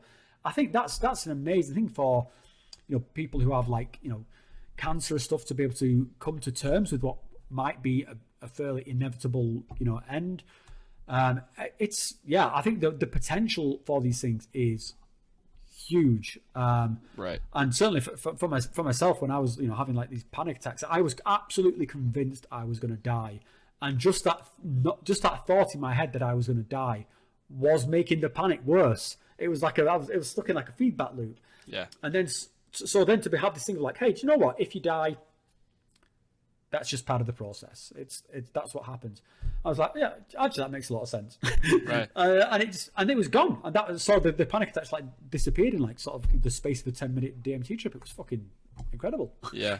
I think, you know, that sort of fear of your own mortality that so many humans have is the root cause of a lot of ailments like depression and anxiety. And once you have sort of grappled with that and faced it, you know, it frees you up in a lot of ways. And you brought up a great point about the sort of end of life use of psychedelics, because, you know, in the process of us recording this episode, we've talked a lot about the use of them for, you know, these ailments during your life, and you know, for just general, you know, bettering your well-being overall. But there is so much potential value in people using this towards the end of their life, because that's when that anxiety of like what's to come, I can imagine that's probably when it's at its worst, you know, when you're about to walk through that door. Yeah. I mean, not only what's to come, like, what did I do? Like, did I spend my time, you know, I mean, I cannot think of anything worse than being sat on your deathbed and like just being full of regret, you know. Right. And I think just like how, you know, we talked around like being able to process some sort of like grieving event, I think you need to process reflection, you know. So being able to have that time at the end of your life and like, okay, it's like, time's running out. I've got to make peace with whatever's going on. Like there might not necessarily be a tomorrow to make peace. I'm gonna have to do it now. Like I'm gonna have to, like, did I spend enough time with my kids? Like, was I a dick to my wife? Like, right. Should I have, stolen my brother's pocket money? Whatever the thing. Like, yeah, you don't want to be that person who's like just on the deathbed, like, oh no, I need extra time. Like, yeah, shit, mate. It's going. So, yeah, I think that reflective ability for later life. I mean, it's certainly something I plan on doing. Is like, I mean, maybe I've worked through all my bullshit by then, but I doubt it. It's a long list. Right. Like, I don't know how it is in Switzerland, but like here in America, there is this sort of dark energy that revolves around the whole death and dying process. Like when someone dies here, it's even if it's somebody who is in old age in bad health, people act like it is. I mean, and it's sad. When you lose a loved one, for sure is. But people act like it's the most surprising thing that's happened to them, and I don't know. I think that there lacks this sort of ritual around the death and dying process. Obviously, you have funerals and things of that nature, but like in my experience with funerals here in America, it's been like everyone gathered around, very sad, very dark music playing, people wearing black dresses, black tuxedos, and then there's a guy, usually like a preacher or something, up front giving a spiel about how this person was good and they're like they think they're in heaven and not in hell right now. And it's this whole like, it's more theater than actual meaningful. Like my experience of funerals is very similar to yours. And I'd be honest, I don't know what to do at funerals. This does not feel to me like something. I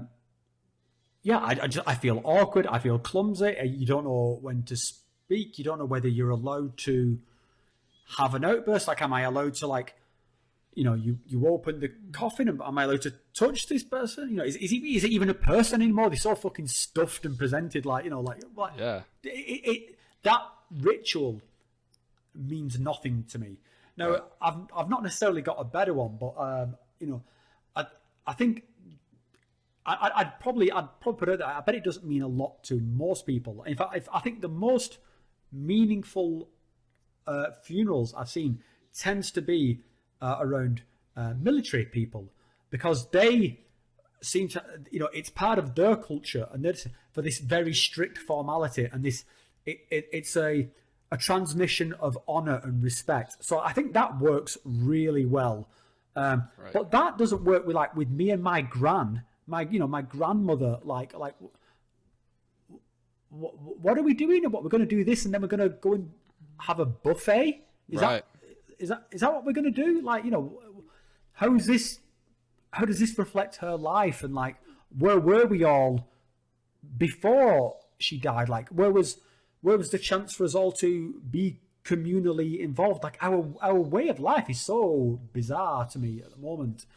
And I think this is something I'm going to try and address in my own life now, as I'm sort of like, in my sort of like mid-40s. Then I'm now kind of faced with this idea of like, okay, I've kind of done with the partying, I've done with being young and stuff like that. I'm not a spring chicken. How do I want to die? And I don't mean like, I'm not talking about like, do I want to jump off a bridge or anything, but like what is the circumstance that I want to be? And I think about it. I'm like, yeah, I'd want to be with my friends and family. But not just that they come to visit. I want to try and be in a place where, I want to live in some kind of community. I don't want to live behind walls where, I might see my friends and family once every 3 months, because I live on some little isolationist ranch somewhere, and I'm trying to think like, how can I live my life in a way which, not only can I, live in a way say integrated with these Santa's substances in a way that we can use them as part of a community that sort of use them together. I know I've kind of joked about it, so it sounds like I'm trying to start a cult, which maybe I am. I've no idea, but it's like the idea of a community and being there, and we're like, oh well, you know, Rob's dying, and that's fine. That's the end of his journey. Like, you know, let's say goodbye to Rob, and that's let's celebrate. Let's celebrate the fact that we got to experience Rob and his life. You know, like I remember whenever I was young, going to my great grandmother's funeral, and I remember seeing the body in the casket, and they do them up, and I just remember thinking to myself at a very young age when I saw this, I hope they never do that to me. Like, just because it felt so, like it was my grandmother, and I loved her, and I knew who she was, but her body didn't feel like her. Yeah. You know what I mean? Yeah. And it almost made the experience worse or creepy. And and not that, you know, I didn't know, like I knew she was dead, but like, and also with the whole funeral culture, at least here in America, it's sort of gross in the fact that there is people who profit massive amounts of money and kind of extort individuals or families during their times of grief with people dying by charging them this insane amount of money for the service, for the casket, for doing their body in a certain way, for this and that. And I mean, like, it is a lot of times like tens of thousands of dollars.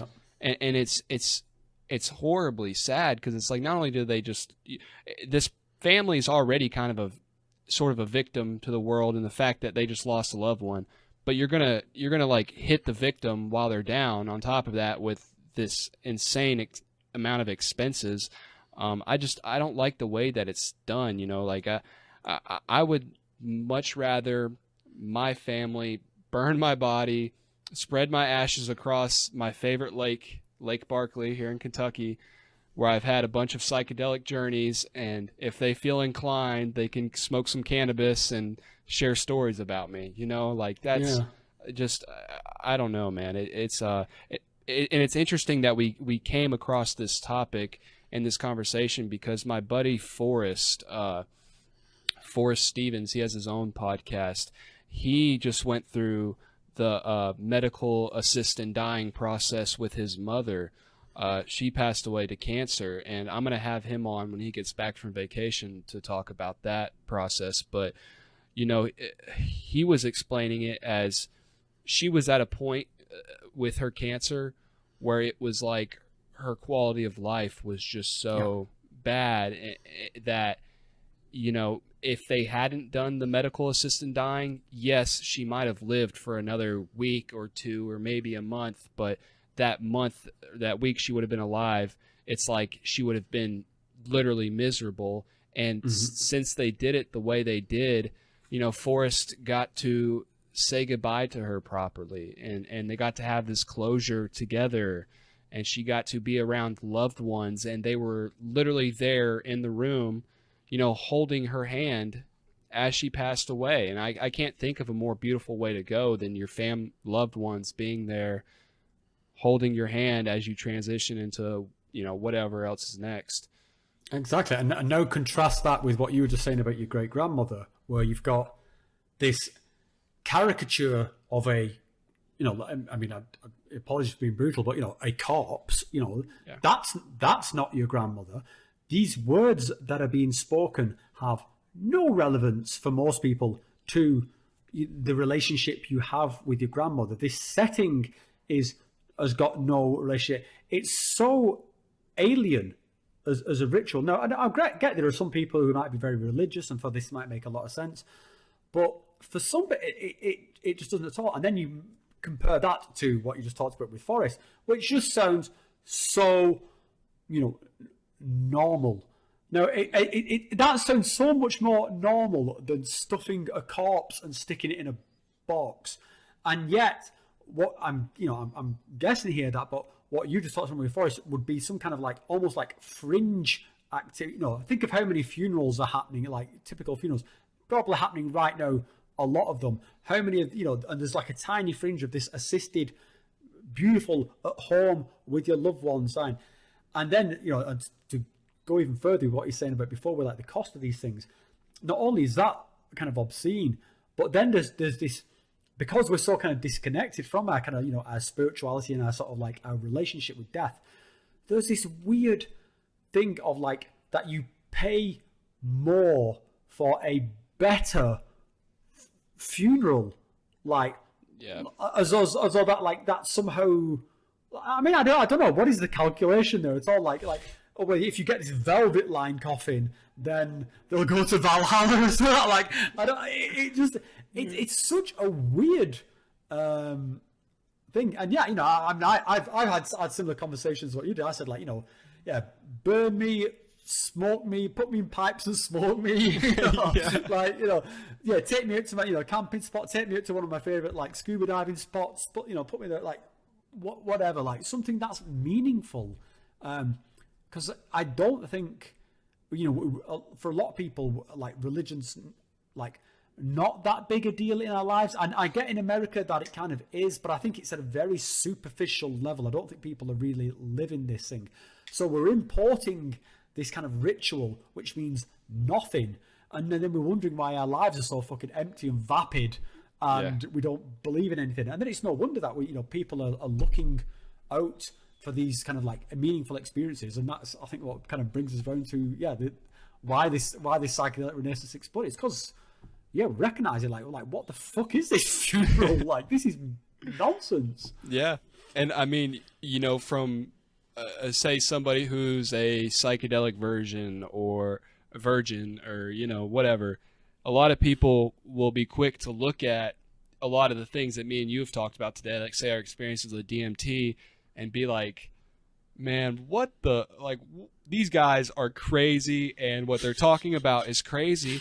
But then it's like, when you put that perspective shift on, say, their own funerals, it's like, what are you doing there? Like, how is that any crazier than what I'm talking about with this whole, like you said, stuffing a corpse and putting it into a box in the ground? Like, just humans in general have become so disconnected with our sort of natural way of being. Like, before, I don't know exactly how evolution went down. You know what I mean? There's the theories of the stoned ape theory and all sorts of things like that, our rise from apes into these super intelligent conscious creatures. But at some point in our history, we were these creatures who, we just were nature. Before we had a consciousness, we just were one with everything, in terms of like, we didn't have these weights on mortality and guilt and ethical practices. It was just live and die, and that's sort of one of the blessings. Consciousness itself is sort of a blessing and a curse, because if you look at something like, say, your dog, like my dog Buddy, like he fucking lives in a state of euphoria. You know what I mean? but human, and he's not I'm sure he doesn't sit there and ponder about the cosmos and where he goes when he dies. He just sees the thing in front of him and lives in that moment and loves it for what it is. But humans, it's a beautiful thing having a consciousness, but it just, I think you sort of understand where I'm going with this. It's a very messy way of explaining it, but yeah, consciousness, it can be a burden too, learning how to, I don't want to say master it, but play with it and experience it. It's different. Yeah, I think I'd modify what you said there a little bit. I would say, because I think there's a difference between our consciousness and our ability to think, and I think this is the difference between yourself, us two and Buddy, is that we think. I mean, we have consciousness is the container within which everything is happening, and then within that we have this human narrative, this voice which in the head, like, oh, what do I want to do today? Well, who am I talking to? Oh, well, maybe I need to go to the supermarket and buy. This is the kind of the thinking bit, which I think Buddy's probably not doing, which is why I just sat there thinking, you can almost like that awesome, and fair play to put it. And I think that, I think all living systems are conscious. Again, as soon as you say something like that, people start to imagine that I'm talking about them being like human beings. No, obviously a tree is not like a human being, but a tree is a conscious system. I believe. I think this is a living thing. It's clearly reacting to something. It's trying to reach the sun. It's trying to reach it. It spreads out. It's trying to stay alive. It's pumping up huge amounts of water to nourish its leaves, just like your heart is pumping blood around your body. This is, why is a tree not conscious? It's just operating in a different time scale than what we are. So and I see, bees and ants. I think all these things are conscious. And what I kind of, if we're going into like sort of like super hippie territory, then what I kind of notice from something like DMT is it allows you to really step back out of that human hyper rational thinking experience and really just experience this. People refer to this like this hyperspace network of interconnected consciousnesses, and when people talk about seeing aliens and seeing entities and dimensional beings and stuff, I would sort of go a bit further. Like I've had experiences with bees and dolphins and stuff like that. And what one of the kind of things I got back from these experiences is that the universe is so vast, and that the species of the ways of life are so different. There is no way that we can just literally talk to them. So we have to have a new capability of communication. And that is this sort of altered state, this dimension, whereby consciousness itself can meet and commune within. And that's why it feels like these places are so populated, because it is consciousness itself that is meeting. And at that level, you're not talking English. This is why it feels like telepathy or whatever.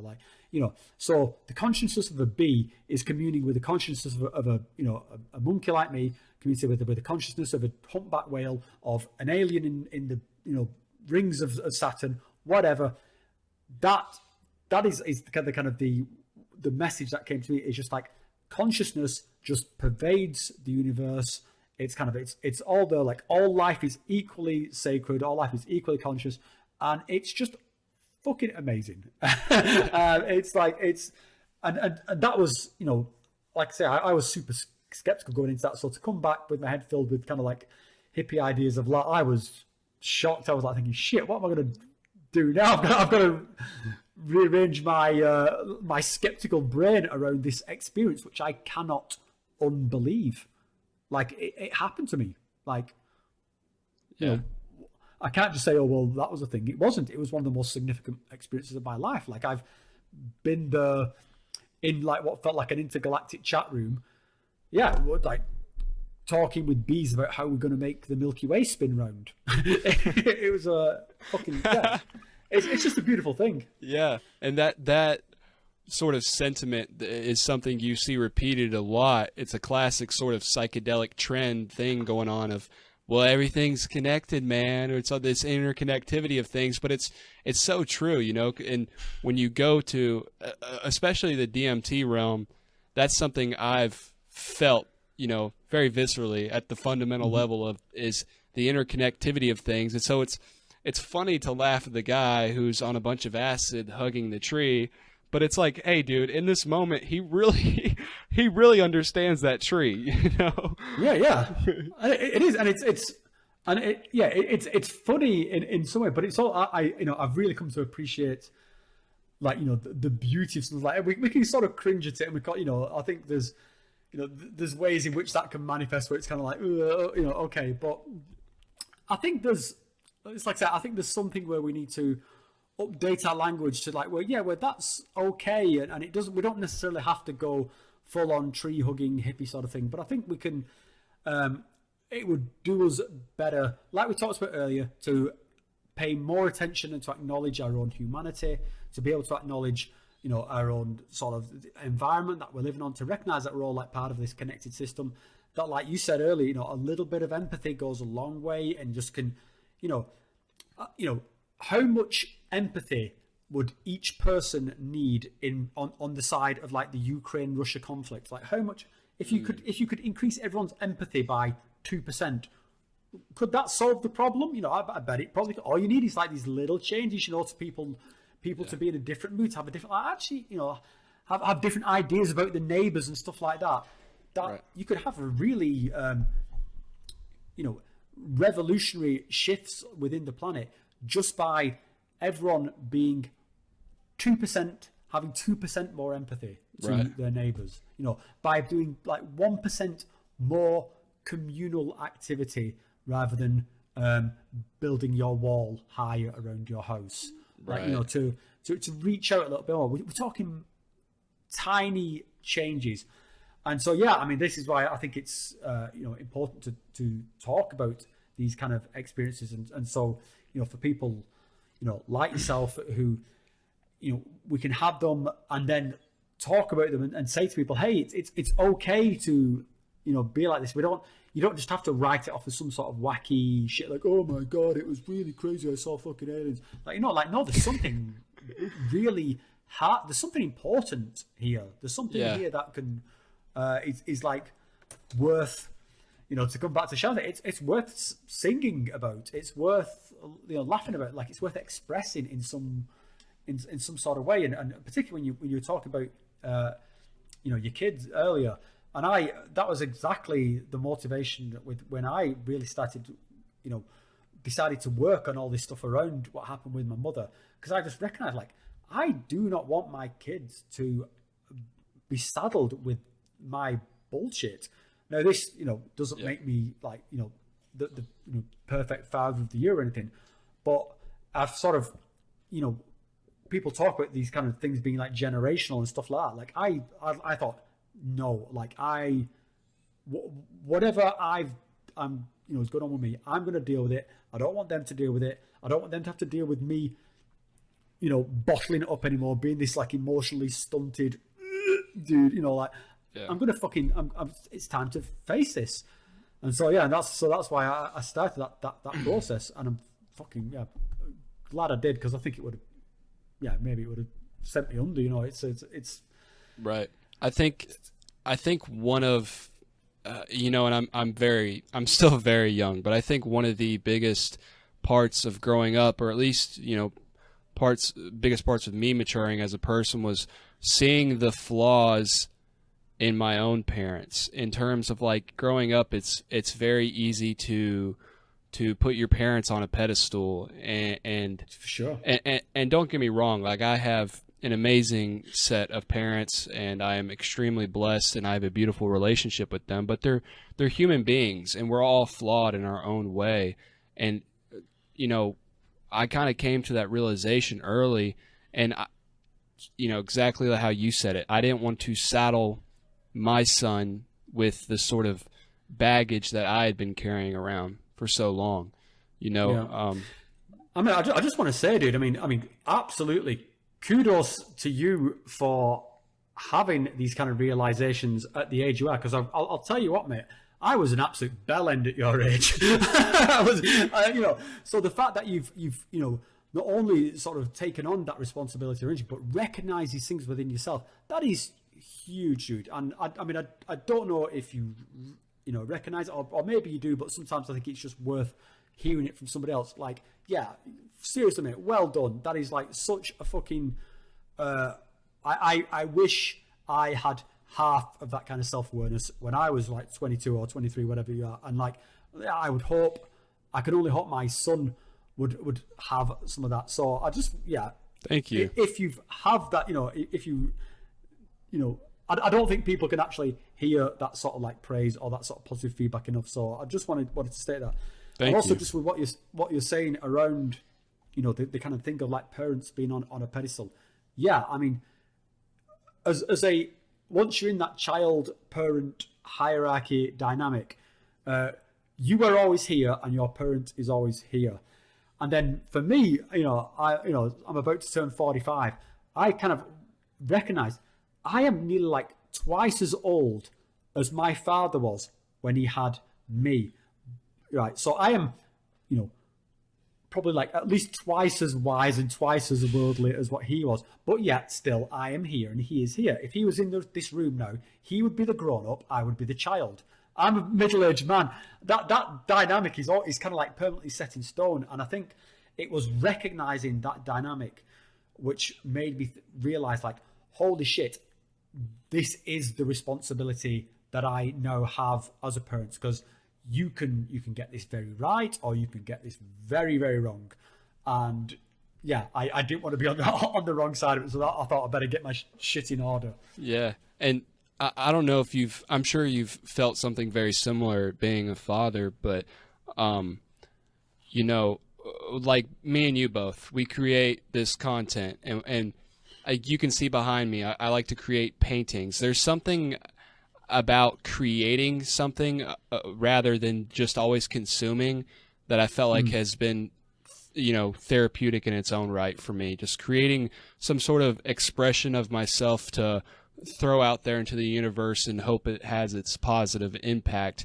But I realized very quickly when I had my son and seeing him sort of develop these personality traits very early and develop as a human being super fast as they do at a young age, that, and I got this message from psychedelics too, that he is the most important sort of project I have, or art piece. Because while he is a little, boy, you know, right now, and I'm sure in some ways that's kind of how I'll always see him, is as my little boy. I'm also aware of the fact that I'm kind of raising a full-grown man in the way that one day he is going to be a man and always be a man. You know what I mean? Until the day he dies. Yeah, I know exactly what I mean. And I realize that some people might kind of repel a little bit of that word you used, of project, because it might sound a little bit cold stuff. I actually think it's a perfect word, because this is exactly what I think about. We are talking about a human project, not just one kid, the entire timeline of humanity. So, you know, what is going on between you and your son? Like, it's not just your son. He's not the project. You're also the project. And what comes next is the project. It is this human project stretching across generations. And we can, you know, we can believe, you know, there are many ways this project could go. You can imagine that there are ways this could become the worst possible hell on earth, or this could become the sort of like the utopia which we sometimes access through these psychedelic states, you know, with like this just a perfectly harmonious society. And you have a part in this. Your part is now part of that is to raise your son, and one day your son is, you know, possibly going to raise their own children, and they will do that based upon what you fill them with, and you're doing it based on, you know. So it's this whole thing, this whole ancestral timeline. So I think of this, like this human project. And when we talk about like looking for meaning and like what is the meaning of life and stuff like that, I think it's obviously, what is your contribution to this project? Like if you think of like the globe, like, do you want, you know, to be like nothing? Do you want your neighbors to hate you? What I tend to think of is that really the only legacy any of us will ever have is the kind of like the story is what we meant to other people, basically. The stories that they tell about us. No one's going to talk about Rob's bank account or Rob's, I don't know, some, trivial sort of activity that I did, but the impact that I had on their life, whether positive or negative, that's what they might talk about. That would be my legacy. So what do I want it to be? Do I want to leave the positive legacy where, hopefully, perhaps people might sit around a fire sometime and sort of reminisce about, hey, Rob did this for me one day, and hey, he was a good guy, and hey, he had his imperfect, he had his flaws, but he came through for me, and I really appreciate that. Would gladden my heart to know that would be the impact that I had, and that perhaps that would then become part of these people's project, and that would proliferate further, rather than, I say this could also go spectacularly wrong. So I think project is exactly the right word, I think, and whether we're talking about our children or like humanity as a whole, and yeah, so I just wanted to point out I thought it was a great choice of word, but I can see like some people get pissy about when you talk like my kid's not a project. Like, yeah, no, I think those were beautifully, those were very wise words that you just had, especially the part about, you know, your legacy sort of being what the effect you had on people around you and how they're going to remember you when you're gone. I think. Yeah, I think that's the gist of it, you know. Yeah, man. Yeah, this has been a lot of fun, Rob. A lot of fun. It has, man. I've really enjoyed it. So Yeah. I'm really grateful that you reached out, Gabriel. Yeah, we should do this again sometime, dude. Absolutely, dude. Anytime you want to do this, you know, you're always welcome to come on here. You know, whatever, man. I'd be happy to create any sort of content with you, you know, and just one last thing, you know, talking about the effect you had on other people sort of being your legacy. That was one of the things that really drew me to your channel was, I mean, the trip reports and things like that, they're great. They're fun. But, you know, you were genuinely trying to help other people have these experiences. And I think that in itself is a beautiful sentiment, you know, because it's like we said earlier, it's these things it's kind of a learning curve. But yeah, for anybody listening to this, you know, go check out Rob's channel. I'm gonna link all that in the description. He's got some great content, especially if you are curious about anything related to DMT, Mr. About how to get ridiculously high, about how to become enlightened. Rob has got it figured out, guys. Jesus. Don't say that, dude. You're ruining my brand. Ordinary person, man. Ordinary normal person. Yeah, no, I think people know I'm being sarcastic about the enlightened thing. But yeah, man, is there anything else you want to leave people with? No, man. Like I said, I'd just say, yeah, my main sort of channel is what I do on YouTube. So yeah, check out Adeptus Psychonautica on YouTube. I do have like a few other places where I pop up like on Instagram and stuff like that, but I wouldn't say I put a huge amount of effort into them. But you can find me on most social media, but really, you know, my home is YouTube, and any of the links to like things like the Discord server you can find on there. So yeah, come along, watch one of my videos, and let me know what you think. Awesome. Thank you, Rob. My pleasure, mate.